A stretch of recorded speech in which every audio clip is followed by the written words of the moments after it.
ಇಲ್ಲ ಬನ್ನಿ ಗೌಡ್ರಿ, ಬನ್ನಿ ಕುಳಿತುಕೊಳ್ಳಿ. ಅದೇನು ನಮ್ಮ ಮನೆಗೆ ಬಂಗಾರದ ಕಣಿಯೇ ಬಂದಂತಾಯ್ತು. ಸಂತೋಷ. ಅಂತದ್ದೇನಿಲ್ಲ ಗೌಡ್ರಿ, ಇಲ್ಲಿಯವರೆಗೂ ನಮ್ಮಿಬ್ಬರ ಮಧ್ಯದಲ್ಲಿ ಉಂಟಾದ ಸಮಸ್ಯೆ ಪರಿಹರಿಸಿಕೊಳ್ಳಲು ಬಂದಿರುವೆ. ಅಬ್ಬ, ಇದು ಎಂತಹ ಮಾತು? ಗಂಗ, ನೀನಿಷ್ಟು ಒಳಗೆ ನಡೆ. ಆಯ್ತು ಸ್ವಾಮಿ.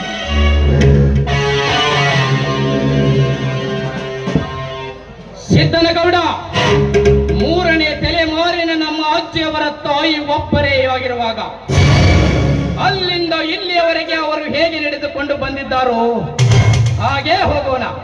ಅದರಲ್ಲೇನಿದೆ ಸಮಸ್ಯೆ? ಹೀಗೆ ಶಾಂತಗೌಡ, ಸಮಸ್ಯೆ ಇದೆ. ಈ ದರ್ಪಬೇಕು, ಈಗ ದರ್ಪವಾಗಿ ನಿತ್ಯ ಹೆಣೆ ಎತ್ತಿ ಆಡುತ್ತದೆ ನನ್ನ ತಲೆಯಲ್ಲಿ. ಕೊಲೆ ಎಂಬ ಬಲೆಯಲ್ಲಿ ನಿಲುಕದ ನಕ್ಷತ್ರದಂತೆ ಅಡಗಿಕೊಂಡು ಬರೆಯುವ ನಿನ್ನ ಸಂಪತ್ತು ಯಾವ ಹೊತ್ತಿನಲ್ಲಿ ಕುಕ್ಕಬೇಕೆಂದು ನಿತ್ಯ ನಿದ್ರೆ ಇಲ್ಲ ಈ ರಾತ್ರ ಸಿದ್ದನಗೌಡನಿಗೆ. ಅಂದರೆ ನನ್ನ ಸಂಪತ್ತಿನ ಮೇಲೆ ನಿನ್ನ ಆಸೆ? ಹೌದು, ಮೂರನೇ ತಲೆಮಾರಿನಿಂದ ಆಸ್ತಿಗಾಗಿ ನಮ್ಮಿಬ್ಬರ ಮಧ್ಯದಲ್ಲಿ ಹತ್ತಿಕೊಂಡಿರುವ ಬೆಂಕಿ ನಂದಬೇಕಾದರೆ ಈಗ ಇಬ್ಬರು ನೀವೊಬ್ಬರು ಸಾಯಲೇಬೇಕು. ಅಂದಾಗ ನನ್ನ ಆತ್ಮಕ್ಕೆ ಶಾಂತಿ. ಆ ಸಾವನ್ನು ಏಕೆ ಬಯಸುತ್ತಿರುವಿ ಸಹೋದರ? ಇದಕ್ಕೆ ಧರ್ಮ ಮೆಚ್ಚುವುದಿಲ್ಲ. ನಿನ್ನ ತಂದೆ ತಾಯಿಗೆ ಸೇರಬೇಕಾದದ್ದು ಸೇರಿದೆ, ನನ್ನ ತಂದೆ ತಾಯಿಗೆ ಸೇರಬೇಕಾದದ್ದು ಸೇರಿದೆ. ಅದನ್ನು ನಮ್ಮಿಬ್ಬರ ತಂದೆ ತಾಯಿಯವರು ಸರಿಯಾಗಿ ಇಲ್ಲಿಯವರೆಗೆ ಬೆಳೆಸಿಕೊಂಡು ಬಂದಿದ್ದಾರೆ. ನಾವು ಕೂಡ ಹಾಗೆ ಹೋಗೋಣ. ಮತ್ತೇಕೆ ಹೆಣ್ಣು ಆಸ್ತಿಯ ಕದನ? ಸಾಧ್ಯವಿಲ್ಲ. ಈ ಸಿದ್ದನಗೌಡ ತಾಳ್ಮೆ ಎಂಬುದನ್ನೇ ಕಳೆದುಕೊಂಡಿದ್ದಾನೆ. ನಿತ್ಯ ನೀ ಮಾಡುವ ಕಪಟತನ, ವಂಚನೆ ಮಾತು ನನ್ನ ಬೆಂಬಲಿಗರಿಗೆ ಚಾಡಿ ಹೇಳುವ ಪ್ರಚೋದನೆ, ಇವೆಲ್ಲವನ್ನು ನೋಡಿ ನಾನು ಸಹನೆ ಎಂಬುದನ್ನೇ ಕಳೆದುಕೊಂಡು ನಿತ್ಯ ಸಾವಿನ ಮನೆಯಲ್ಲಿ ಸಾಹುಕಾರನಾಗಬೇಕೆಂದಿದ್ದೇನೆ. ಮರ್ಯಾದೆಯಿಂದ ಗಂಡು ಮಕ್ಕಳಿಲ್ಲದ ನೀನು ಆ ನಿನ್ನಮ್ಮನ ಆಸ್ತಿಯ ಜೊತೆ ಸತ್ತು ಪೋಲಿನ ಆಸ್ತಿಯೊಂದಿಗೆ ಆ ನಿನ್ನೆಲ್ಲ ಸಂಸ್ಥೆಯನ್ನು ನನಗೆ ಬಿಟ್ಟುಕೊಡು. ನಿನ್ನ ಒಬ್ಬಳೆ ಮಗಳನ್ನು ನನ್ನ ಸ್ವಂತ ಮಗಳಿಗಿಂತ ಹೆಚ್ಚಿಗೆ ನೋಡಿ ದೊಡ್ಡ ಸಾಹುಕಾರನಿಗೆ ಮದುವೆ ಮಾಡಿಕೊಡ್ತೀನಿ. ಇದಕ್ಕೆ ನೀ ಒಪ್ಪದಿದ್ದರೆ ಆ ನಿನ್ನೆಲ್ಲ ಸಂಸ್ಥೆಗೆ ಬೆಂಕಿ ಹಚ್ಚಿ ಹೋದರೆ ನಿನ್ನನ್ನು ಸುಟ್ಟು ಹಾಕ್ತೀನಿ. ಸುಟ್ಟು ಹಾಕಿ ನಿನ್ನ ಹೆಂಡತಿ ಸೀಲದ ಜೊತೆ ಆಟ ಆಡ್ತೀನಿ. ಎಚ್ಚರವಾಗಿ ಯೋಚಿಸು. ನುಡಿಯೋದರೆ ಇನ್ನೊಮ್ಮೆ ಕೆಟ್ಟ ಶಬ್ದವನ್ನು. ನೀನು ಎಲ್ಲ ಆಸ್ತಿ ಪಡೆದರೇನು? ನಾವಿಬ್ಬರು ಈಗ ಕುಸ್ತಿ ಹಿಡಿದರೇನು? ಶಿಸ್ತಾಗಿ ತನ್ನ ಶೀಲವೇ ಮೇಲೆಂದು ತಲೆ ಎತ್ತಿ ಬಾಳುವ ನನ್ನ ಗೌಡ ಶಾಣಿಗೆ ಶೀಲದ ಜೊತೆ ಆಟ ಆಡ್ತೀನಿ ಅಂತೆಲ್ಲ. ನೀನೊಬ್ಬ ಮನುಷ್ಯನೇನಲೇ ನಾಲಾಯಕ. ಈ ಜಗತ್ತೇ ಹೇಳುತ್ತಿದೆ, ಹೆಣ್ಣಿಗೆ ಶೀಲ ಸಿಂಗಾರ, ಗಂಡಿಗೆ ಬುದ್ಧಿ ಬಂಗಾರವೆಂದು. ಅಂತಹ ಬಂಗಾರದಂತ ಬುದ್ಧಿಯನ್ನೇ ನೀ ಕಳೆದುಕೊಂಡು ಶೀಲದ ಬಗ್ಗೆ ಮಾತನಾಡ್ತೀಯಲ್ಲ. ನಾಚಿಕೆ ಆಗುದಿಲ್ಲ ನಿನ್ನ ಯಾತಿ ಜನ್ಮಕ್ಕೆ? ನಾಚಿಕೆ.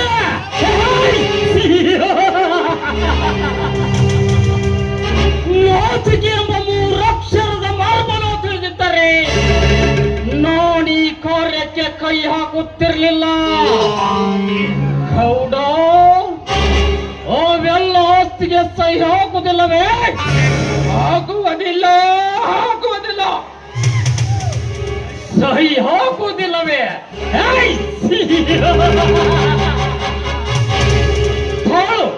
ಮೊದಲನೇ ಬಹುಮಾನವಾಗಿ ಇದನ್ನು ಮೋಸ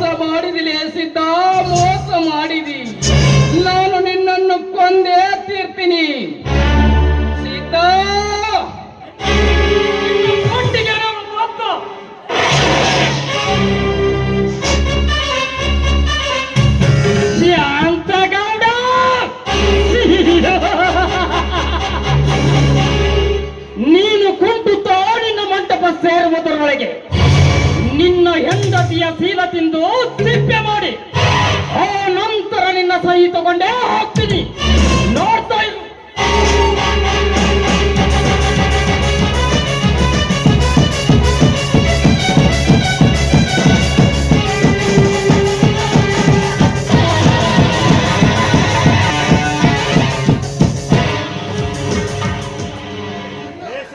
ಲೇ ಸಿದ್ಧ, ನಿಲ್ಲು.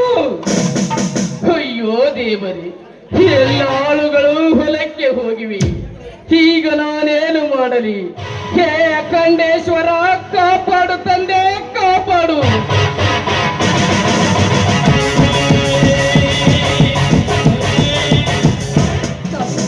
ಆ ನೀಚ ಸಿದ್ಧನ ಕೂಡ ನನ್ನ ಶೀಲವನ್ನು ಹಾಳು ಮಾಡಲು ಬಂದಿದ್ದ ಸ್ವಾಮಿ. ಅವನ ಕಣ್ಣಿಗೆ ಕಾರ್ಪುಡಿ ಹಾಕಿ ತಪ್ಪಿಸ್ಕೊಂಡು ನೋಡು ಬಂದೆ. ನನ್ನನ್ನು ಕಾಪಾಡು. ಗಂಗಾ, ಗಂಗಾ, ಇದು ಎಂತ ಪರಿಸ್ಥಿತಿಗೆ ಸಿಲುಕಿದೆವು ನಾವು. ನಾನೀಗ ಅವನನ್ನು ಕೊಲ್ಲಬೇಕೆಂದರೆ ನನ್ನ ಕೈಯಲ್ಲಿದ್ದ ಪಿಸ್ತೂಲನ್ನೇ ಕತ್ತುಕೊಂಡ. ಈಗ ನಾನೇನು ಮಾಡಲಿ ಮೂರ್ನಾಳೇಶ? ಈಗ ನಾನು ಆವಾಯುಧ ಹಿಡಿಯಲಿ? ಹೆದರಬೇಡಿ ಸ್ವಾಮಿ, ಹೆದರಬೇಡಿ. ನನ್ನ ಕೈಯಲ್ಲಿ ಚಾಕ್ ಇದೆ. ಈ ನಿಮ್ಮ ರಕ್ಷಣೆಗಾಗಿ ತೆಗೆದುಕೊಳ್ಳಿ ಸ್ವಾಮಿ, ಬೇಗನೆ. ಗಂಗಾ, ನಾವೀಗ ಆತಂಕದ ಅಳುವಿನ ಅಂಚಿನಲ್ಲಿದ್ದೇವೆ. ನಿನಗೆ ಈಗ ನಿನ್ನ ಪ್ರಾಣ ಮುಖ್ಯವೋ ಇಲ್ಲ ನಿನ್ನ ಮಾನ ಮುಖ್ಯವೋ? ಹೇಳು. ಯಾಕೆಂದರೆ ಹೆಣ್ಣಿಗೆ ಶೀಲ ಸಿಂಗಾರ, ಗಂಡಿಗೆ ಬುದ್ಧಿ ಬಂಗಾರ. ಹೇಳು ಗಂಗಾ, ನಿನಗೆ ನಿನ್ನ ಮಾನ ಮುಖ್ಯವೋ ನಿನ್ನ ಪ್ರಾಣ ಮುಖ್ಯವೋ? ಸ್ವಾಮಿ, ನನಗೆ ನನ್ನ ಪ್ರಾಣಕ್ಕಿಂತ ನನ್ನ ಮಾನವೇ ಮುಖ್ಯ ಸ್ವಾಮಿ, ನನ್ನ ಮಾನವೇ ಮುಖ್ಯ.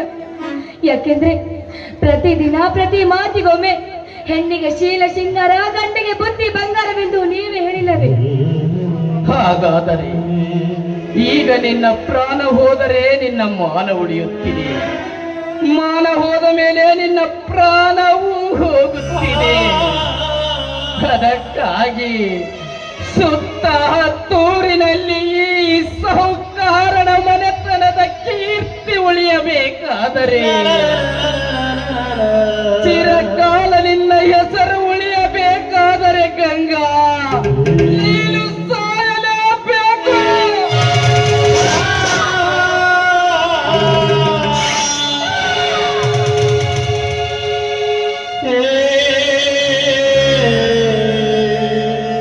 ಸ್ವಾಮಿ, ಏನಿದು ಸ್ವಾಮಿ? ನೀವೇ ನಿಮ್ಮ ಕೈಯಾರೆ ನನ್ನ ಪ್ರಾಣ ತೆಗೆದು ಬಿಟ್ರಲ್ಲ ಸ್ವಾಮಿ. ಇದನ್ನು ಬಿಟ್ಟು ನನಗೆ ಬೇರೆ ದಾರಿನೇ ಇಲ್ಲ ಗಂಗಾ. ನನ್ನನ್ನು ಕ್ಷಮಿಸು. ನಾನೀಗ ನಿನ್ನ ಪ್ರಾಣ ಉಳಿಸಬೇಕೆಂದು ಕಾದಿದ್ದರೆ ಈ ಸಿದ್ಧನಿಂದ ನಿನ್ನ ಶೀಲ ಉಳಿಯುತ್ತಿರಲಿಲ್ಲ ಗಂಗಾ, ನಿನ್ನ ಶೀಲ ಉಳಿಯುತ್ತಿರಲಿಲ್ಲ.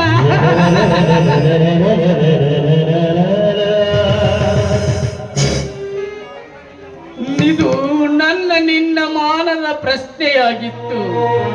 ನನಗೀಗ ಕೊಲೆಗಾರನೆಂಬ ಪಟ್ಟ ಕಟ್ಟಿದರೂ ಚಿಂತೆ ಇಲ್ಲ. ಇದು ನನ್ನ ಮನೆತನದ ಮಾನದ ಪ್ರಶ್ನೆ. ಜೈ ಮಾರುತೇಶ. ಏನಿದು ಸ್ವಾಮಿ? ನೀವೇ ನಿಮ್ಮ ಕೈಯಾರೆ ಆತ್ಮಹತ್ಯೆ ಮಾಡಿಕೊಂಡ್ಬಿಟ್ರಲ್ಲ. ಅಯ್ಯೋ ಮಗಳೇ ಶಾಂತ. ಗಂಗಾ,